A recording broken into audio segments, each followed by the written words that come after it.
been told for like a really long time that I need to read this series, but I really wasn't in the YA fantasy mood.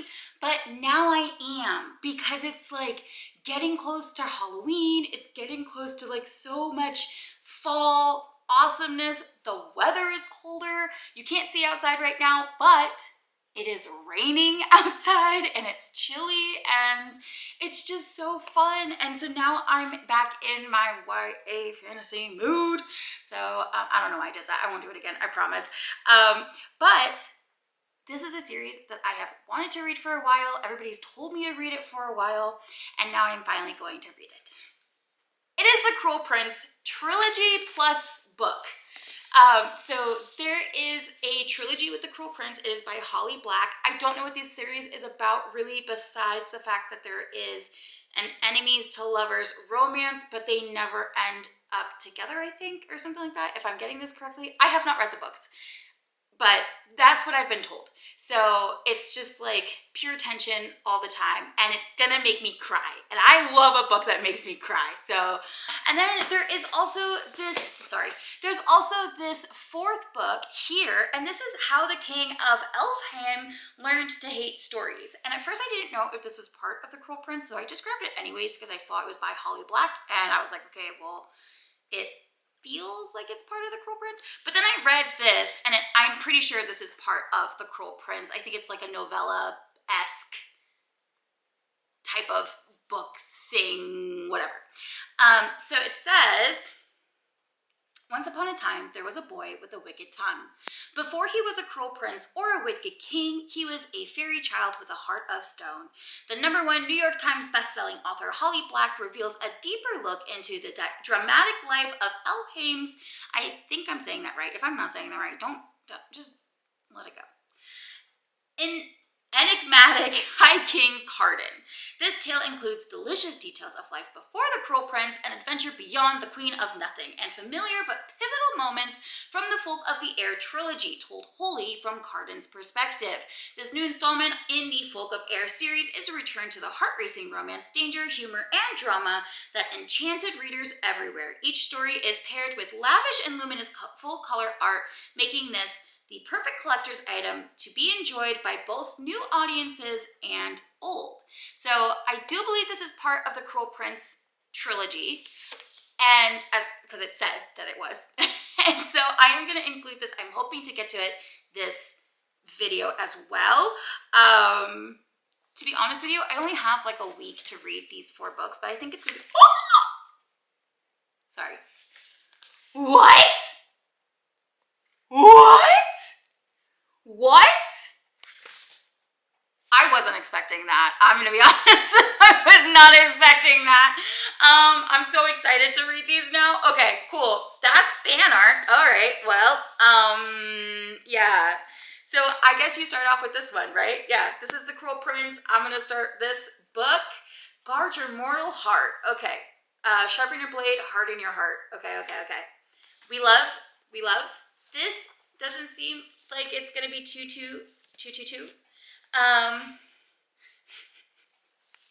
This is one Sarah J. Maas book, just so you know. This is one Crescent City. So if I can read that in a week, I feel like I can read these 4 in a week. Okay, I am gonna go start reading this one. I have all day today and tomorrow and Monday, so please stop doing things.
first of all, I haven't read a book like this in so long. And this book, I had such a hard time putting it down, like such a hard time. And I was nervous because I haven't really been reading a lot of fantasy. I haven't really been into fantasy like recently.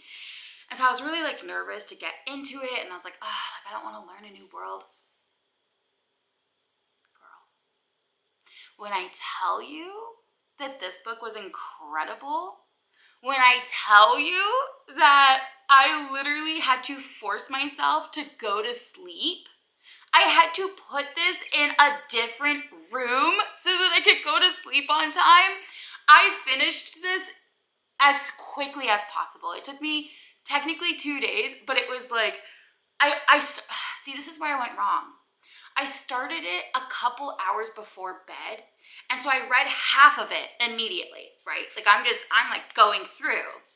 And then I was like, shoot, I have to go to bed because I have to wake up early. And I was like, but I don't want to. Like, I just want to cancel all my plans and just stay up and finish this.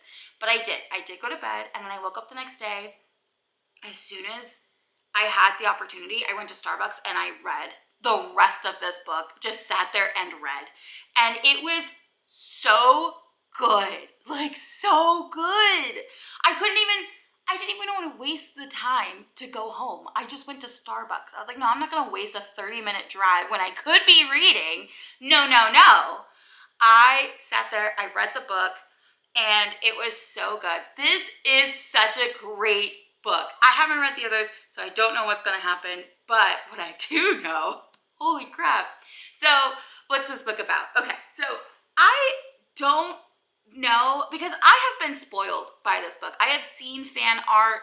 I have seen like those TikToks with like the music and like all of these things. So I know things that happen, or I know lines that happen later on in books that did not happen in this book. I thought it was just going to be like book one that they completely spoiled. Apparently it's the whole series. So thank you, TikTok. But that's okay because it's out of context, so I don't know like how it relates to anything, and I really truly can't see how it happens as of right now with how the first book ended. So this book is about these sisters, Jude and Taryn, and their older sister, Vivi. And her mom was married to this guy in Fairyland, which is a very original land. I love that. I honestly do. I honestly love that Holly Black was just like, you know what? It's a fairyland, so we're calling it Fairyland. Like, live with that. It's brilliant. Honestly, it's just very smart. So they live in Fairyland, and their mom was married to this guy, but he ended up being very cruel, so she ran away with the swordsmith, and then the dad found them and killed the mom and the dad. So Jude and Taryn are fully human, okay? They're fully human, but Vivi is half fairy. Half fae? Half fairy? I don't know. She looks like a cat. I don't know. I'm very confused by this. So they go back to Fairyland when they are like 7 and 9. Jude and Taryn are twins. And so they're both 7, Vivi is 9. And so they go back to Fairyland and they grow up. Vivi is supposed to take Maddox, which is the guy that killed everybody. She's supposed to take his place as his heir, I think. But she like wants nothing to do with him, and she's like constantly trying to like just upset him. Like her ultimate plan is to run away. So anyways, Taryn and Jude go to classes, they do training, they do all of these things. Taryn just wants to be accepted. Like her goal is to get married by someone of the Fae and just be left alone. And Jude's goal is to be better than every single person in Fairyland and just like never be without power again. And it is quite an interesting journey for Jude. You don't really get much of Taryn. This is all from Jude's perspective. So you don't really get much of Taryn in there, except for like a couple of times where like Taryn does something stupid. And honestly, like when it comes to Taryn, this is what I kind of liked. I did appreciate that this wasn't another Caraval where one sister's a goody two-shoes and the other sister's like wild and free, and you really only like one of the sisters. The other sister's very boring. Taryn was not boring. Taryn was not boring at all, and I really appreciated that. She did have some depth, she did have some character, and there were things that she did that you were like, why would you do that? But you understood why she did it, so you're not mad at her. Does that make sense? Anyways, so then you've also got Cardan. Cardan is the Wicked Prince, and he is the Cruel Prince. Cardan is the Cruel Prince, and he is awful. He's mean, he's a bully, and he's just, yeah, he's just he's a whole mess of a thing, and he's like super annoying, and you really don't like him the whole book. Like even towards the end, you still really don't like him. There's nothing that redeems him. There's nothing that like makes him feel of a better character. I didn't like him the entire book, and like even very towards the end where you're like, okay, maybe like I have no idea. I have been told that this is an enemies to lovers book. I assume that since it is about Cardan and Jude, that they are the enemies to lovers. Like I assume this. But towards the end of book one, I was like, how is that gonna happen? Because they're not just like, I don't like you, they're enemies. She's tried to kill him, he has tried to kill her. Like, they're enemies up until the end. And I thought that maybe there'd be something, you know, like something like a hesitation or anything like that. No, there's none of that. So I am confused. But yeah, so that is what this book is about. Hopefully I explained it just at least like a little bit better. I have no idea, but I did really like this, and I thought it was fun to read. And so yeah, I'm very excited to read the second book in the series. So the second book is The Wicked King, and I'm excited to read this. I'm hoping that it gives me the same feelings as this one, where it's like I can't put this down. I'm really hoping that it's similar to that, and I'm probably most excited. Oops, sorry. I don't know why I just apologized to the book, but it fell. I'm most excited to read this one because I think I know what this one's about. Jude is a spy for Prince Dane, and she's in his court of shadows. And so I think I know what this one's about. So I'm very excited to see if I am correct with that. But again, I'm reading all of these books, and I'm gonna try and keep it spoiler free so that you guys also read all of these books and enjoy it. And if you've already read these books, I have to talk to you. Like I have to talk to you. So this is what we're reading next. I'm so excited. I really love this series. I don't know why it took me so long to read it. Anyways, I'm gonna go read now. Okay, bye.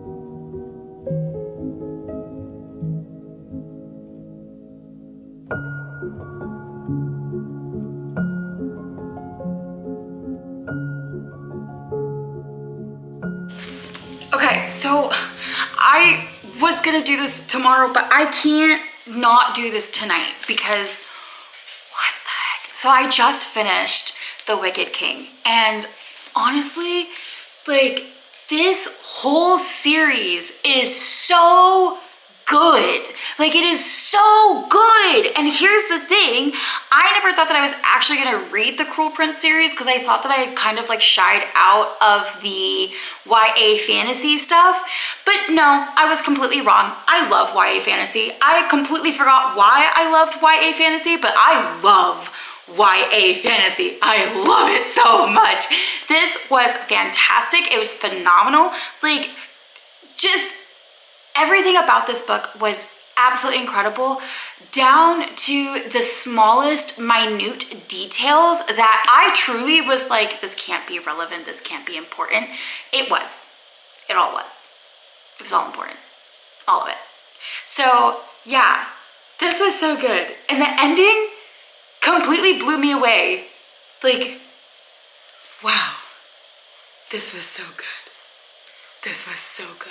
And so that just leaves one book left. Well, technically two, but that leaves The Queen of Nothing. And yeah, I was wrong about this title, or I guess I was partially right, but I was wrong about this title.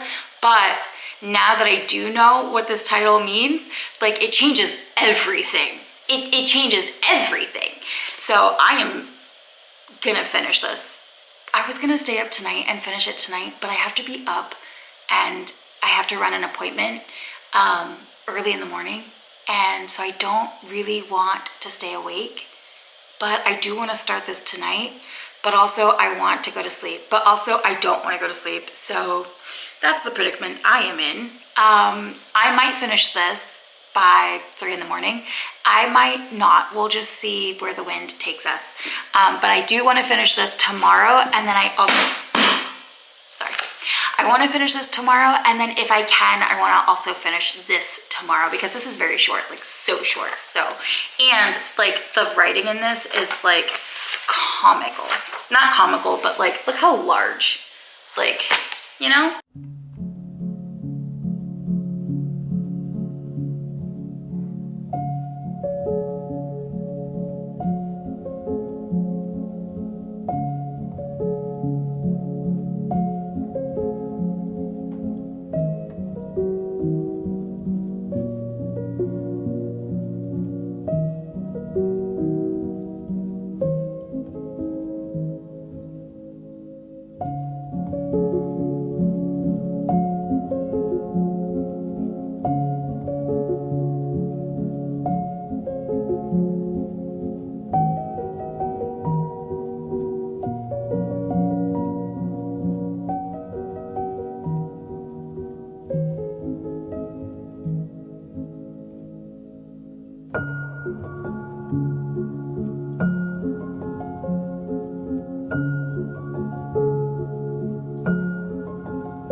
I finished.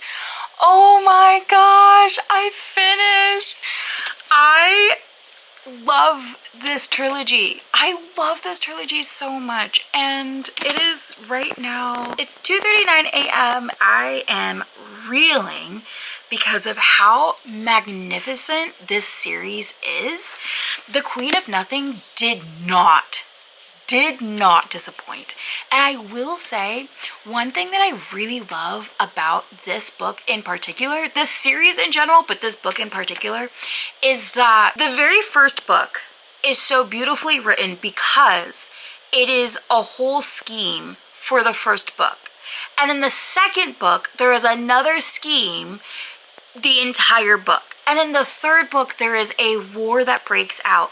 And what I really love is that these don't get resolved in a couple pages with like a thing or a thing or a thing. It is the whole book is working towards a resolution. The whole book is a scheme after a scheme after a scheme, after a trick, after a scheme. And so in this book, when they were talking about the war, I was afraid that the war was going to be like a couple of sentences, and it wasn't. It wasn't by any means. They got to the war with still 100 pages left. And so she had 100 pages to resolve this war. And there was fighting. There was fighting and there was scheming, and it didn't get resolved until the very last chapter. So you've got 100 pages, and in the last chapter, which is not that long at all, it finally all gets resolved. And then the epilogue is even better. Oh my gosh. Do I recommend this? Absolutely 100% yes. This whole series is gonna be a 5-star read for me because I know for certain I will never forget this. I will never forget these characters. I will never forget this story. I will never forget this book. This is something that I will pick up again. Just so you know, I have seen a lot of TikToks on this. And I'm gonna say this, it is enemies to lovers. It is 100% enemies to lovers. There is a romance in this.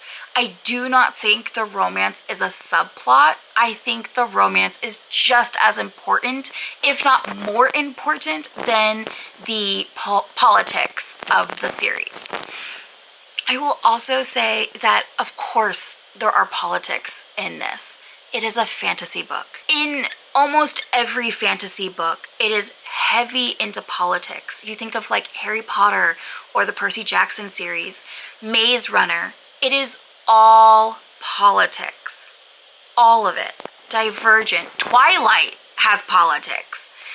There's gonna be politics in any fantasy book that you pick up, okay?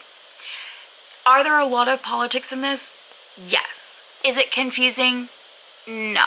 Is it by any means boring? Also no, because it's a lot of fun. There's a lot of spying that's happening.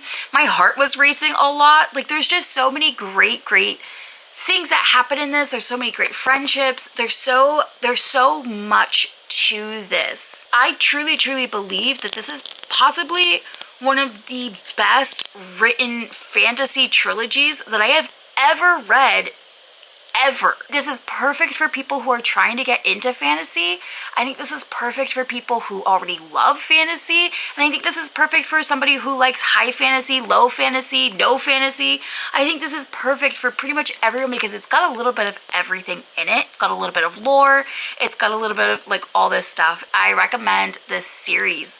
I recommend all of it, and now I recommend going to sleep. Of course, I also read this one. I read this one this morning. It's a very short read. I read it in like 2 hours, and this was so good. Like, this was also very good. This is just Carden's perspective though. You don't have Jude's perspective anymore, and this is basically just a little short novella tale. It's a more in-depth look of what Carden has gone through. It kind of goes back into his past, so it's a little bit of a prequel, but at the same time you still have present moments in there. There's like a couple of chapters that are present tense. This is currently happening. This is after Maddox. This is after all of that stuff. So I thought that this was really good. I liked it. I think this is really, this book is really for people who very much enjoyed The Cruel Prince and wanted more. And I really liked that they have like pictures. I really like the pictures. It's kind of like a picture book for adults, I guess. I don't know. But I really loved just the artwork that was done. I think it's so cute. And so, yeah, I really liked this. And that actually does complete all of this. I have read it. It has been done. It has been finished. To say that this was an incredible read is an understatement. I had so much fun reading these books. I haven't wanted to stay up and finish a book in so long. I haven't had such poor impulse control to continue reading a series as I had with this one. Every waking moment was spent of me itching to get back to these books. I have never so badly wanted to just read these all day long, and it was so wonderful. It was so perfect. I really do recommend them. If you have any other book series that you're like, wow, I really want you to read this, like you've got to read this, please leave those comments down below. Don't forget to subscribe, of course. Don't forget that. Do it right now. Just while you're here, just go ahead and click the little button to subscribe. Like the video if you can as well, that would be great. I am gonna let you go. I do have one more video planned for October, so I wanna get that in. Thank you guys. Thank you. This was so fun. This was so fun. Okay, I'm gonna go and I will talk to you guys later. Okay, bye.